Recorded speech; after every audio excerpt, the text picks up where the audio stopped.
అందరికంటే ఎక్కువ నష్టపోయేది ఎవరు ఆ విధంగా దుర్వినియోగం చేస్తున్నారో వాళ్ళే అని అనుకుంటారు. ఎస్ రామ్మోహన్ గారు చెప్పండి.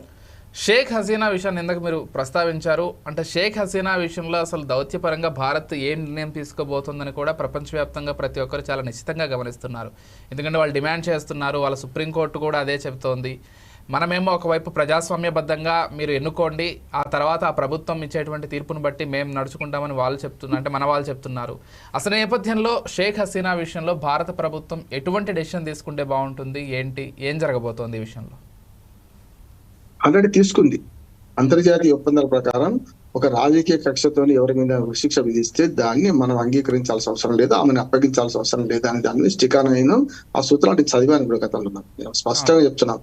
ఎందుకంటే వాళ్ళు ఏమైనా తీవ్రవాదులు అయితే అప్పగించవచ్చు, ఇక్కడ నేరం చేస్తే అప్పగించవచ్చు.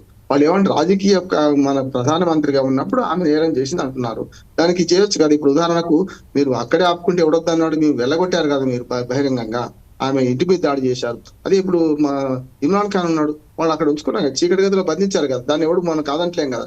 ఆయన వస్తా అంటే కూడా రానివ్వం కదా ఇమ్రాన్ ఖాన్. ఇది అట్లా కాదు కదా. ఆ గతంలో బాల్యంలో కూడా ఆమె తండ్రి ముజిబుర్ రెహమాన్ స్వాతంత్ర సమరయోధుడు, మన గాంధీ ఎట్లనో వాళ్ళకి అట్లా బంగ్లాదేశ్ అటువంటి ఫాదర్ ఆఫ్ నేషన్ 2 ఏళ్ళ లోపలే చంపేశారు. 71లో వస్తే 73లో చంపేశారు ఆయనను కదా. ఇదే దుర్మార్గం. ఇంకా ఏమంటున్నాడు, అప్పటి నుంచి ఇప్పటిదాకా ఒక ఇదే ఉన్నది. కానీ మనకు హసీనా కొంతవరకు కాపాడుకుంటూ వచ్చింది. చాలాసార్లు 4 సార్లు ప్రధానమంత్రి అయింది, అధ్యక్షురాలుగా ప్రధానమంత్రిగా రకరకాలుగా ఉన్నది. నేను ఒక మాట చెప్తున్నాను, మనకు చిన్నప్పుడు రేడియోలో మన పాట వినేవాళ్ళం, నారాయణ నారాయణ అల్లా అల్లా మీ పిల్లల మేల్లా అని. మతం అన్నది నా కంటికి మసగైతే మతం వద్దు గితం వద్దు మాయా మార్గం వద్దు. అది మన సిద్ధాంతం. మన మతం కంటే మన సిద్ధాంతం మనకు మానవత్వం. అటువంటిది పాటించే దానిలో దుర్మార్గంగా వీళ్ళు ఇటుపక్క అటుపక్క గొడదెబ్బ చెప్పదెబ్బ అన్నట్టు మనకు వేస్తుంటే మనం అసమర్థులు ఊరుకొని ముచ్చట్లేదు, ఖచ్చితంగా చేస్తాం. అందుకనే దలైలామా ఒక ఉదాహరణ. కుషన్ లాగా మనకు మధ్యన టిబెట్ ఉండేది, చైనాకు మనకు మధ్యన. టిబెట్ ఆక్రమణ తర్వాత ఆయన పారిపోయేస్తే ఆయన ఆశ్రయం కల్పించాం కదా. ఇప్పటికి చైనాకు వెలుస్తలేము, ఒకసారి ఓడిపోవచ్చు, 60లో యుద్ధంలో మనం ఓడిపోవచ్చు చైనాతో.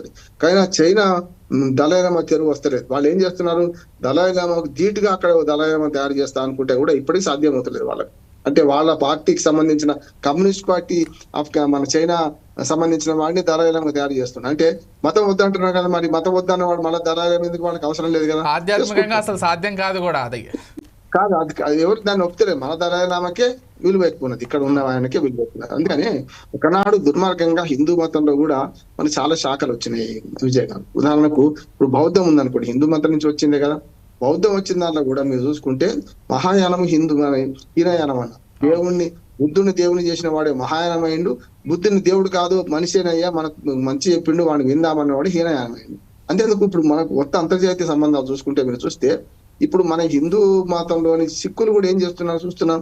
అని చెప్పి 6 ఫర్ జస్టిస్ అని చెప్పి చూసి మీకు ఖలిస్తాన్ ఉగ్రవాదాన్ని ఆస్ట్రేలియాలో కెనడాలో ప్రోత్సహిస్తున్నా లేదా, ఆ దేశాలకు ప్రోత్సహిస్తున్నాయా లేవా? ఆస్ట్రేలియా మనకు మిత్ర దేశమే కావచ్చు, అక్కడ మాత్రం హెచ్ఏఎఫ్స్ ప్రోత్సహిస్తూ వాళ్ళ ఊరేగింపులు అవన్నీ చేస్తున్నారు. మనం ఆ పని చేయగలుగుతున్నాం? వాళ్ళ శ్వేతజాతి అహంకారం ఉన్నదని దక్షిణాఫ్రికాలో మొన్న మొరబెట్టుకున్నారు వాళ్ళు. గతంలో మన గాంధీ గారిని రైళ్ల నుంచి నూకేసిన వాళ్ళే ఇవాళ ఏమంటున్నారు, అదే శ్వేతజాతీయులు అక్కడ దక్షిణాఫ్రికాలో మా నల్ల జాతి వారి ఆధిపత్యం పెరిగిపోతుంది, మమ్మల్ని చంపేస్తున్నారు, ఏం చేయాలన్నారు. మరి మీరు చేసిన పని అంతకుముందు. ఆఫ్రికన్ కంట్రీస్ మన వైపు ఎందుకుంటున్నాయంటే ఆర్థిక సామాజిక పరిస్థితి ఒకే రకంగా ఉంది, అణచివేతకు బలహీనం కనుక ఒప్పుకుంటున్నారు. ఇవాళ భారతదేశం మనం ఇంకా ఆఫ్రికా లాగా జాతి వివక్ష చూపించట్లేదు, ఏం చూపించట్లేదు కదా. మన దేశంలో ప్రజాస్వామ్యం పరిడవిల్లుతోంది, అందరినీ సమానంగా చూస్తున్నాము, అది ఇంకా కంటిన్యూ అవుతుంది కూడా. ఖచ్చితంగా విజయ్ గారు. ఇప్పుడు పిల్లిని గదిలో వేసి కొడితే తిరగబడుతుంది. ఇప్పుడు అక్కడ ఏమైంది, మొన్నటిదాకా శ్వేతజాతి అహంకారం, ఇప్పుడు శ్వేతజాతి వాళ్ళే మొరబెట్టుకుంటున్నారు, మమ్మల్ని దక్షిణాఫ్రికాలో నల్ల జాతీయులు మనం అవమానిస్తున్నారు. అంతే కదా. అందుకనే ఇక్కడ ఒకటి చేసుకోవాలి మనం. బంగ్లాదేశ్ విషయానికి వస్తే మనం అప్పగించకపోవడానికి అంతర్జాతీయ ఖైదీల ఒప్పందం ఏదైతే ఉందో దానిలో ఉన్న క్లాజును పట్టుకొని చేస్తున్నాం. మనం ఇవాళ ఆమెను అప్పగించాం కాక అప్పగించాం, అంతే, సమస్య లేదు.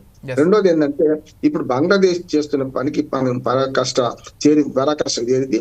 ఇక్కడ ఈట్కా జవాబు పత్తర్ సెదేనా, వాడు ఇటుకతను కొడితే మనం రాయితను కొట్టాలి, సిద్ధిగా లాభం లేదు. ఇంకా మిత్రపక్షం అని ఊరుకోవాల్సిన అవసరం లేదు. పాకిస్తాన్ ఎంత శత్రువు అంతకంటే మించిన శత్రువు బంగ్లాదేశ్ తయారైంది. నాకు చైనా కూడా ఏంది, చైనాకు ఒక మంచి గుణం ఏంది, చైనా కంటే మంచి గుణం ఏంది అంటున్నానంటే ఎక్కడ ప్రత్యక్ష యుద్ధం మనతో 60 తర్వాత ఇప్పటిదాకా చేయలేదు, పరోక్ష యుద్ధాలు చేస్తుంది. ఇది పక్కవాడుతుంది, అంటే పక్కవాడి భుజం మీద తుపాకి పెట్టి పెంచే ప్రయత్నం చేస్తుంది. చైనా విషయంలో ఇంకోటి మెచ్చుకోగలిగింది ఏంటంటే మతమౌఢ్యం లేదు అక్కడ, లేదు కానీ ఇష్యూస్ ఉన్నాయి కానీ మతమౌఢ్యం ఉన్న దేశాలకు ప్రోత్సహించడం కూడా వాళ్ళ కోసం చేస్తలేరు, మతమౌఢ్యం ఉన్న దేశాల కోసం చేస్తలేరు. పిచ్చి వాళ్ళ అర్థం కాదు, వాళ్ళకి అర్థం కావట్లేదు, స్వలాభం కోసమే. జియో పాలిటిక్స్ ఖచ్చితంగా అటుపక్క అంతర్జాతీయ జలాలు మన బంగాళాఖాతంలో కావాలి వాళ్ళకు, ఇటు పక్కన మన అరేబియా మహాసముద్రంలో కావాలి. ఈ రెండింటి ద్వారా హిందూ మహాసముద్రం కిందికి రానికి ప్రయత్నం చేసే క్రమంలో మాల్దీవ్స్ కూడా రెచ్చగొట్టిండ్రు. మాల్దీవ్స్ కూడా తోకదాడించింది కదా, ఏమైంది మళ్ళీ మన దారికి రాక తప్పలేదు. అందుకనే మన విదేశాంగ విధానంలో ఇవాళ మోడీ గారు ఇవాళ వచ్చారు, 3 దేశాలు తిరిగారు, 3 ముస్లిం కంట్రీస్ నిన్న దాకా తిరిగి ఆయన చూస్తుంది కదా.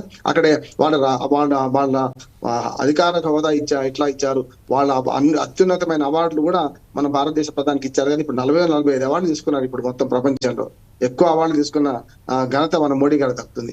అందుకనే ముస్లిం కంట్రీస్ ని దెబ్బతీయాలంటే ముళ్ళుతోనే తీయాలంటే కొన్ని మన ముస్లిం కంట్రీస్ మనం చేసుకుంటున్నాం అంటున్నాడు. వాళ్ళు యూఏతో మనకి లేదు ఎక్కడ శత్రుత్వం, దుబాయ్ తో లేదు, చాలా మిత్ర దేశంగా ఉంది, బలూచిస్తాన్ ఏర్పడితే మనకు సపోర్ట్ చేస్తుంది, ఒక టర్కీ తప్ప. ఆ టర్కీ పూర్తిగా పాకిస్తాన్ కు మద్దతు చేస్తుంది. కనుక అది తప్ప మిగతా అంతా మనం చూస్తున్నాం కదా. అంతర్జాతీయ సంబంధాలను మెరుగుపరుచుకునే క్రమంలో మనం ఇంకా సమయంలో పాటిస్తున్నాం. నో ఫస్ట్ యూస్, మనం అణ్వాయుధాలు ఉపయోగించాం నెంబర్ 1.